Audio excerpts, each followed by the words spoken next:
ওয়াজ-যাইতুন ওয়া তুরি সিনিন ওয়া হাদাল বালাদিল আমিন। আল্লাহ তাআলা চারটি কসমকে বলছেন, লাকাদ খালাকনাল ইনসানা ফি আহসানি তাকওয়িম। আমি আল্লাহ তাআলা মানুষকে বড় সুন্দর করে তৈরি করেছি।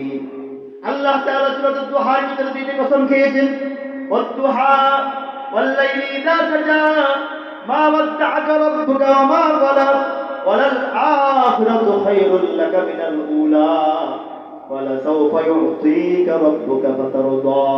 আল্লাহ তাআলা বিশ্ব নবীকে সান্ত্বনা দেওয়ার জন্য, সুসংবাদ দেওয়ার জন্য আল্লাহ তাআলা সূরাতুদ দুহাতে দুইটি কসম খেয়ে বলে, বন্ধুরে দোস্তরে, আমি আল্লাহ তাআলা কিয়ামতের ময়দানে মাহশারে আমি আল্লাহ তাআলা এত মন পর্যন্ত দিব, এত দিব, এত দিব, এত দিব, যতক্ষণ পর্যন্ত খুশি না হবেন ততক্ষণ পর্যন্ত আমি আল্লাহ তাআলা আপনাকে দিতেই থাকবো। কসম খেয়ে বললাম।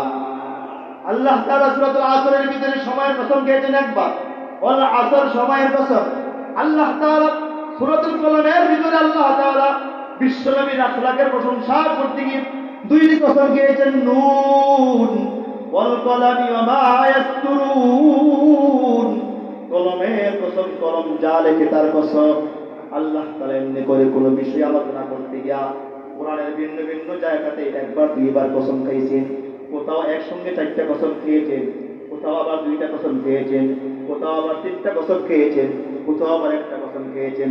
কিন্তু আল্লাহ তাআলা দিলের আলোচনা করতে গিয়া একটা দুইটা কসম খান নাই, একসঙ্গে একটা না একসাথে 11টা কসম খেয়েছি।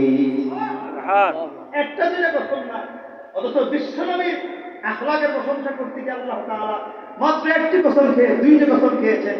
আল্লাহ তাআলা যে সময়ের মূল্যায়ন করতে পারলে জান্নাতের মালিক হওয়া যায়, যে সময়ের গুরুত্ব বুঝাইতে গিয়ে আল্লাহ শুধু একটা কসম খেয়েছেন। বিশ্বনবীর চরিত্রের প্রশংসা করতে গিয়ে আল্লাহ তাআলা শুধু দুইটা কসম খেয়েছেন। কিন্তু আল্লাহ সুবহানাহু ওয়া তাআলা এই অন্তরের কলবের আলোচনা করতে গিয়ে আল্লাহ তাআলা একসঙ্গে এক টানা থামে নাই, 11টা কসম খেয়েছেন। সুবহানাল্লাহ, সুবহানাল্লাহ। বিশ্বাস করবেন, আল্লাহকে হাজির করে বলতেছি, আমি আমার জীবনে এই বিষয়টা নিয়ে আলোচনা করতে গিয়া আমি কিতাব মুতালা করতে করতে এই জায়গায় আসার পরে আমি হতভম্ব হয়ে গেছি। আমার কাছে মাথা ঘুরে গিয়েছে যে আল্লাহ এত কসম খাওয়ার তো দরকার নাই, তুমি জান্নাত দিবা ভালো কথা, কিসের মাধ্যমে জান্নাত দিবা সেটা বলার জন্য এতগুলি কসম খাওয়ার দরকার নাই। কিন্তু আল্লাহ তাআলা এতগুলি কসম খাইলেন কেন? আল্লাহ তো কসম খাওয়ার কোনো প্রয়োজন নাই।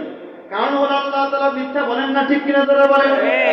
আল্লাহ তাআলা বলে, বান্দারে ওয়া মান আস্তাগফিরু মিনাল্লাহি কিলা, বান্দা ইনসাফ দিয়ে বলো